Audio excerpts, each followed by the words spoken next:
চান্দ্র পঞ্জিকার দ্বাদশ মাসের অষ্টম দিনে উদযাপিত লাবা উৎসব জানান দেয় চীনা নববর্ষ দরজার ওপাশেই উকি দিচ্ছে। এবছর সোমবার লাবা উৎসবের মধ্য দিয়ে শুরু হয়েছে বসন্ত উৎসবের মাসব্যাপী প্রস্তুতি।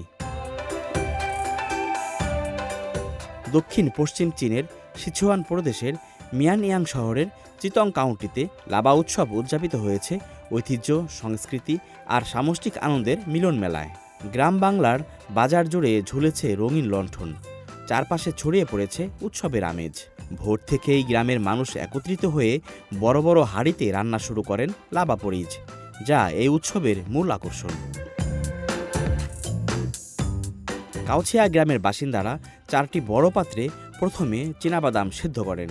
এরপরে যোগ করেন সংরক্ষিত শুকনো মাংস, মুগ ডাল, লাল শিমের বীজসহ 10টিরও বেশি স্থানীয় উপকরণ। সাধারণত লাবা পরিজে থাকে অন্তত 8টি উপাদান, যা চীনা সংস্কৃতিতে সৌভাগ্যের প্রতীক। চাল, ডাল, শস্য, বাদাম আর শুকনো ফলের এই মিশ্রণ রান্না করতে লাগে দীর্ঘ সময়। প্রতিটি উপকরণের রয়েছে আলাদা প্রতীকী অর্থ। শীতকালীন সংরক্ষিত মাংস আর নানা শস্য একসঙ্গে মিশে নতুন বছরের সমৃদ্ধি ও ভালো জীবনের কামনা প্রকাশ করে। ঐতিহ্যবাহী রেসিপির পাশাপাশি এখানে যোগ করা হয়েছে ভেষজ উদ্ভিদ ও স্থানীয় বিশেষ নুডলস, যাতে ভিন্ন স্বাদের অভিজ্ঞতা পান দর্শনার্থীরা। 2 ঘন্টার বেশি সময় ধরে রান্নার পর পরিজের ঘ্রাণ ধীরে ধীরে ছড়িয়ে পড়ে পুরো এলাকায়। স্থানীয় বাসিন্দা ও পর্যটকদের জন্য বিনামূল্যে পরিবেশন করা হয় এই খাবার। এক পর্যটক জানান, বাড়িতে খাওয়ার চেয়ে সবাই মিলে একসঙ্গে উদযাপন করাই লাবার প্রকৃত আনন্দ। শুধু সিচুয়ান নয়, চীনের পূর্বাঞ্চলীয় চিয়াংশু প্রদেশের নানচিং শহরের চিয়াও চানশি গ্রামেও লাবা উৎসব উদযাপিত হয়েছে ভিন্ন আঙ্গিকে।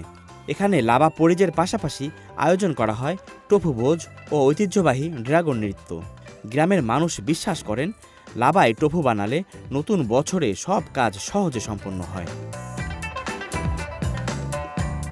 এছাড়া গ্রামে প্রদর্শিত হয়েছে কাগজ কাটার শিল্প, লণ্ঠন তৈরি, গিঁট বাঁধার মতো লোকজ হস্তশিল্প। সন্ধ্যায় ঢোল বাদ্যের তালে শুরু হয় শতবর্ষী ড্রাগন লণ্ঠন শোভাযাত্রা, যেখানে অংশ নেয় শতাধিক শিল্পী। প্রজন্ম থেকে প্রজন্মে এই শিল্প ও কারুশিল্প বয়ে আসছে বলেই আজও তা টিকে আছে। আর এর সঙ্গে জড়িয়ে রয়েছে আমাদের গ্রামবাসীর একটি সুন্দর ও উন্নত জীবনের প্রত্যাশা।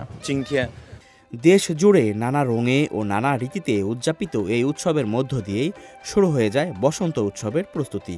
ঐতিহ্যকে ধারণ করে ভবিষ্যতের পথে এগিয়ে যাওয়ার এই উৎসবই জানান দেয় আর কিছুদিন পরেই দরজায় কড়া নাড়বে চীনা নববর্ষ। আল আমিন আজাদ, সিএমজি বাংলা।